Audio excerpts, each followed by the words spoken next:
The country's growing household debt has set off alarm bells at home and abroad, further fueling concerns Korea's central banks pointing out the debt figure is likely to maintain its upward growth trend. Shin Se-min looks into the disturbing digits.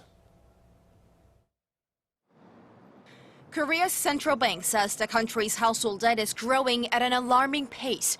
In a report submitted to the parliament on Tuesday, the Bank of Korea said the growth of private debt in Korea is far outpacing the growth of the real economy.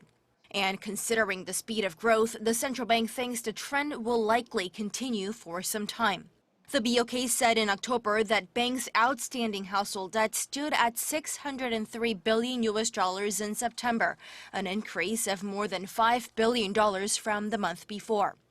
It was the second largest growth number among all September figures since 2008, when the central bank first began collecting the data. The amount of debt households owed to financial institutions reached $613 billion in September, up 11.8% from the year before. And as of the end of the first half of this year, that figure was over $1.1 trillion, with some local experts already predicting that it would surpass $1.13 trillion by the end of this year and $1.3 trillion by the end of next. The increase in Korea's household debt is also attracting the attention of international organizations.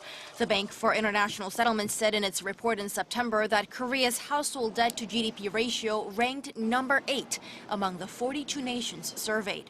Korea's bank credit to GDP gap, a key measure of financial system's health, stood at 3.1 points, a level considered cautious by the BIS.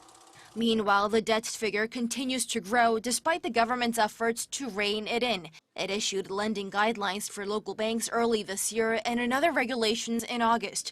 Local experts are now focused on an upcoming set of government measures expected this week, which are likely to be geared toward cooling the property market, considered the main culprit behind the country's snowballing household debt figures.